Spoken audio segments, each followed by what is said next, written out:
J'étais pas inquiète de cette histoire de l'acteur qui pulvérise son partenaire, qui prend toute la place. Ça me faisait pas trop peur.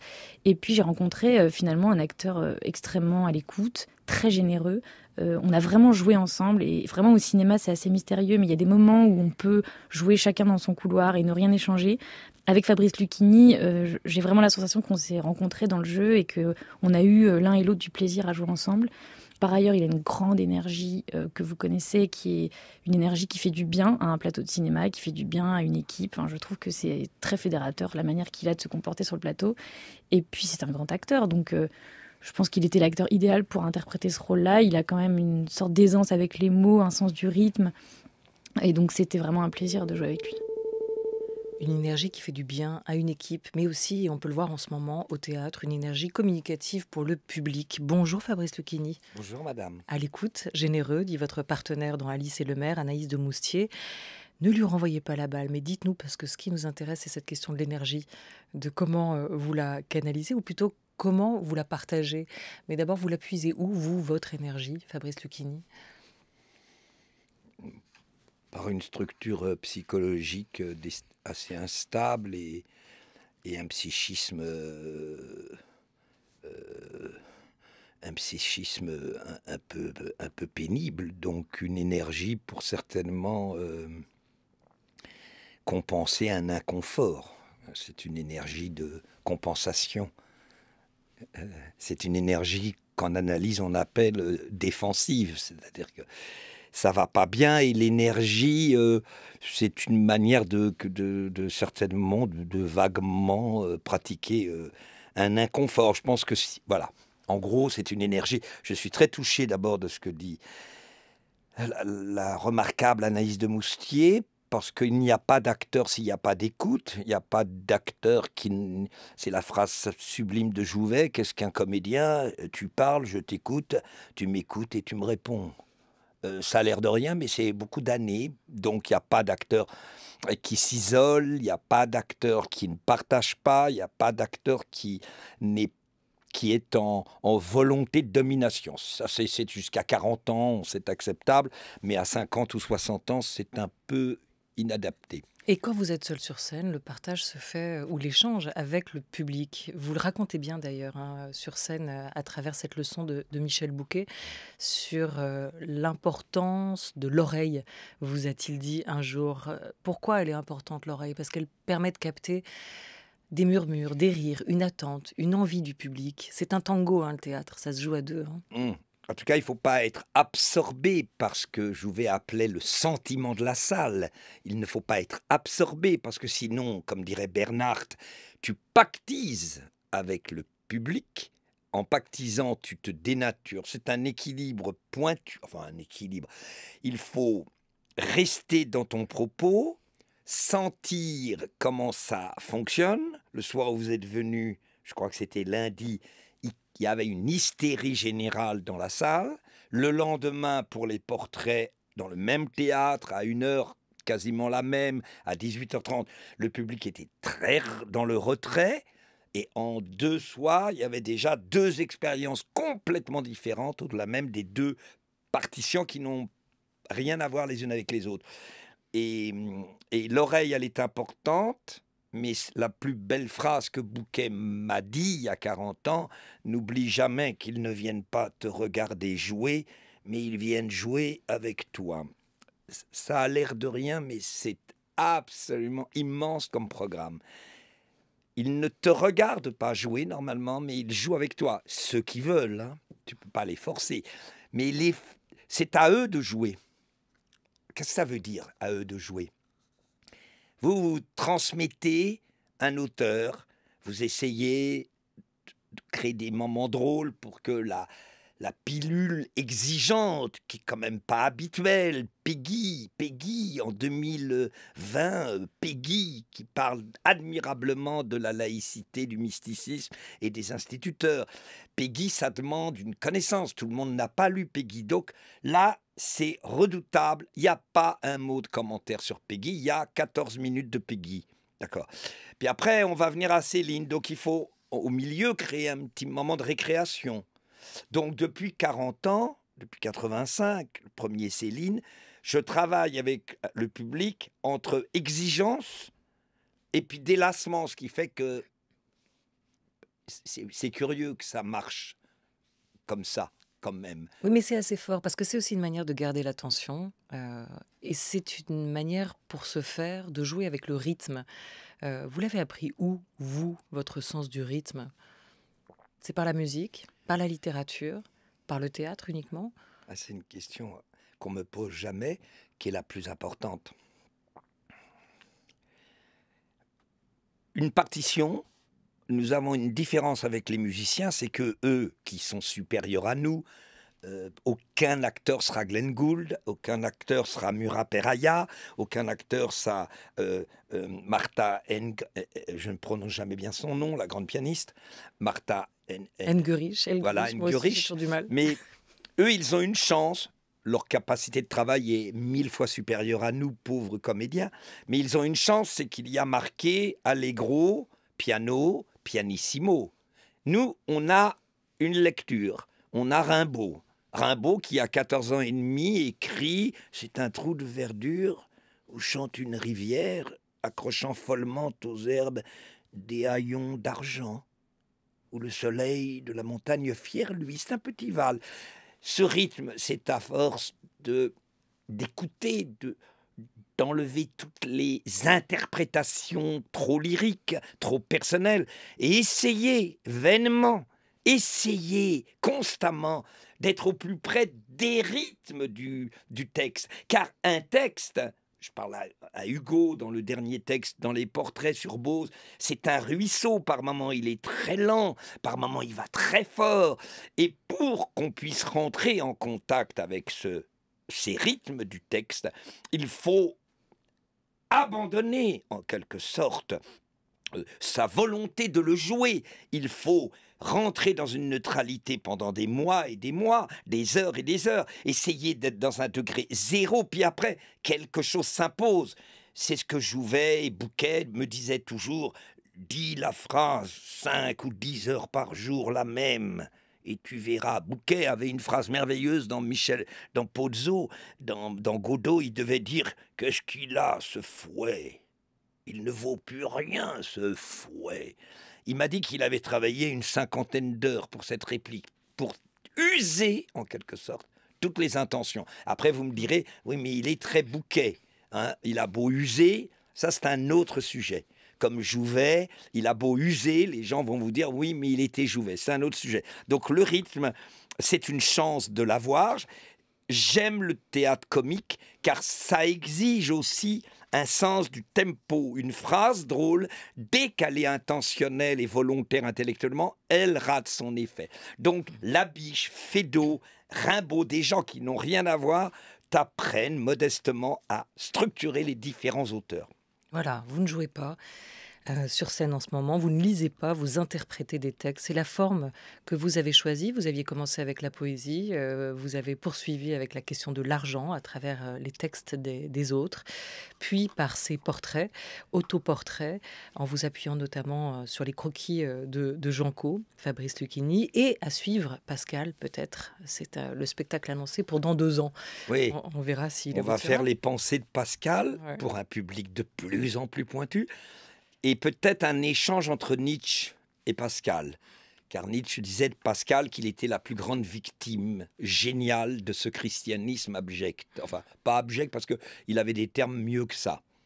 En gros, Pascal, qui était pour Nietzsche un génie, a été la victime terrible de cette philosophie de l'espoir et de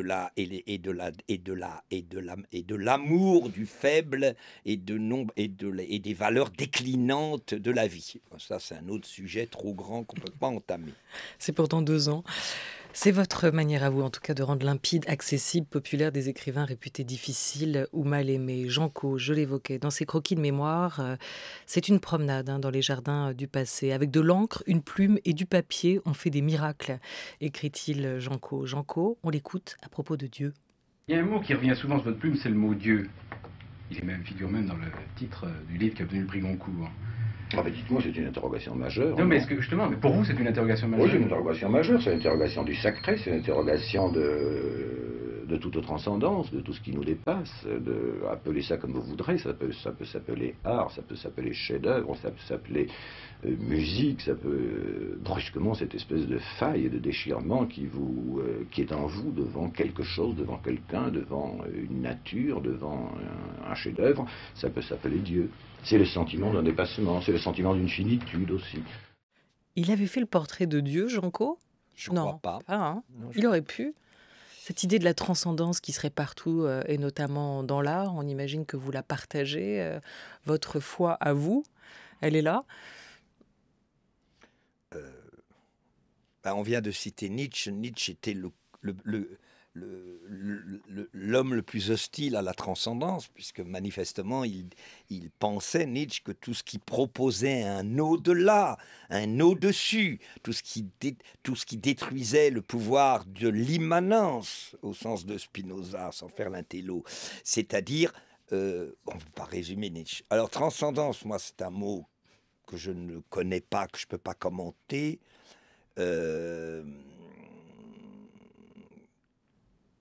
Je ne sais pas d'où me vient, je ne comprends pas pourquoi j'étais si mauvais à l'école.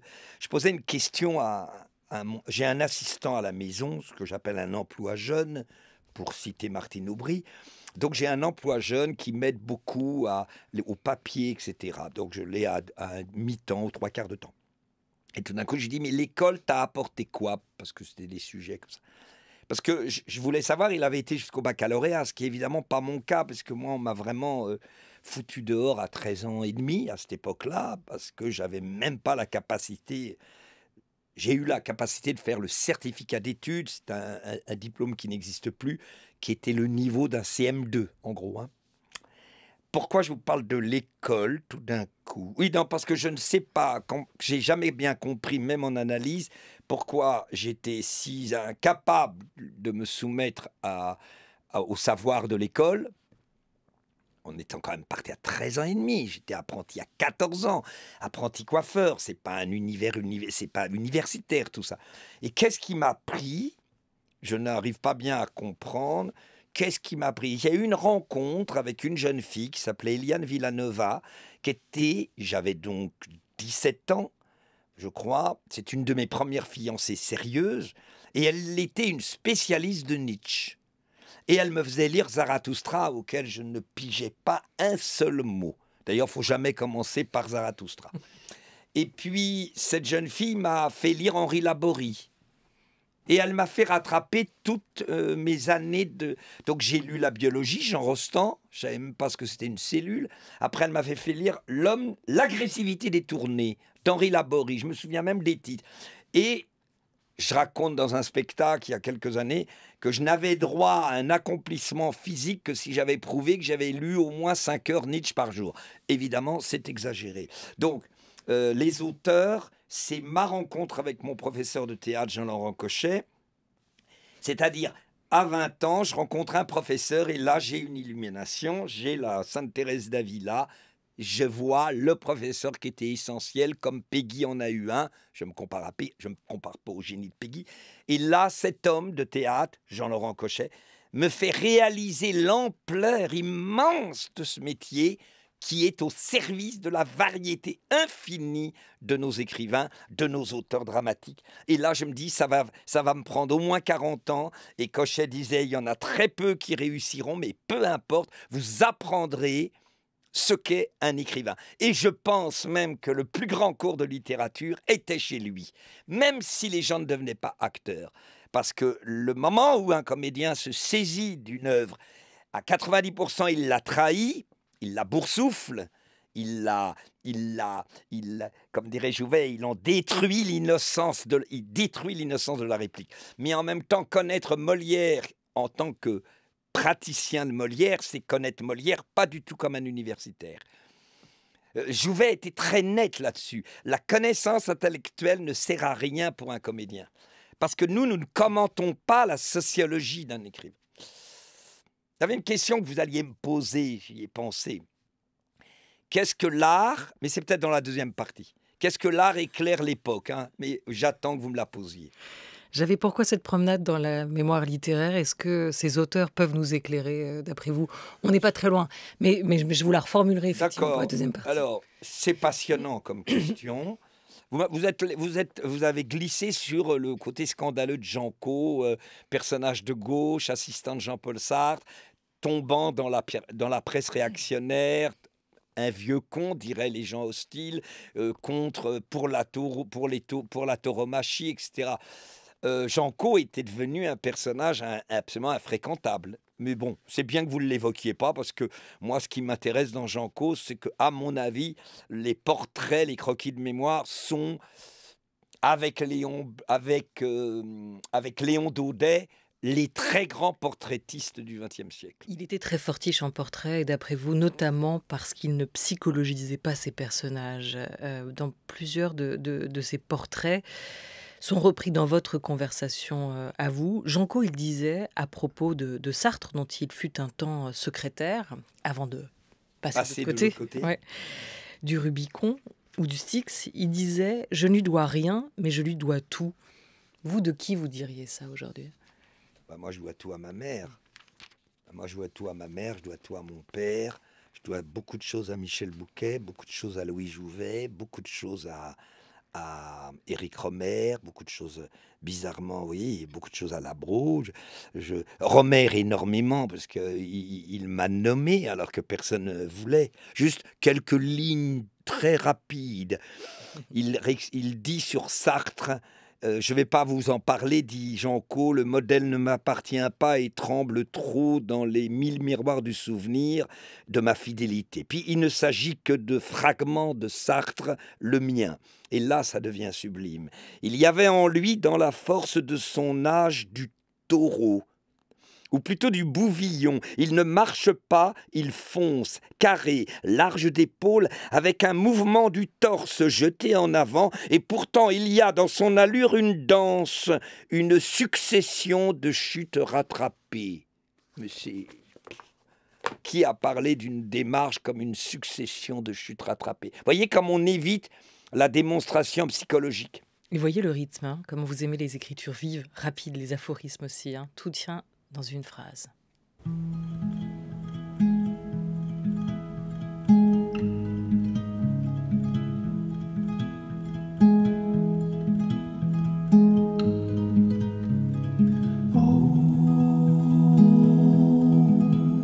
Ton cœur est si léger, beau, qu'il ne prend pas racine dans un pot.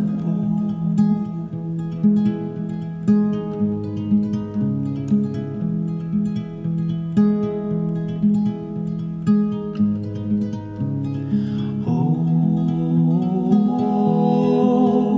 ton cœur est si léger, beau, qu'il ne prend pas racine dans un pot. C'est pourquoi tu trépignes au milieu des autres.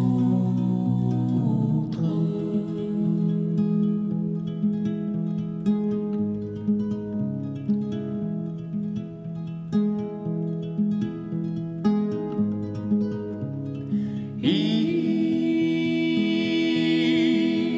parle une langue que je ne comprends pas.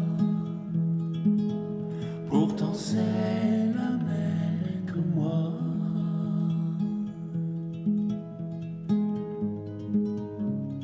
Je suis le frère d'une autre rive, et je flotte à la dérive. Je te rejoindrai, ma fille, à milieu de là.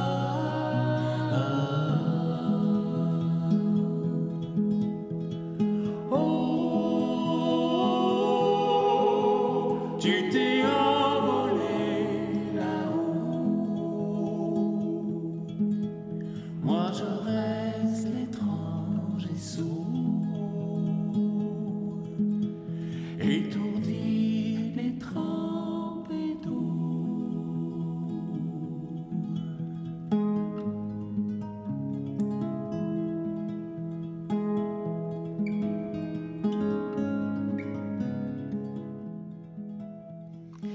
Les Facteurs Chevaux avec ce titre, L'autre rive, extrait de leur nouvel album Chante Nuit.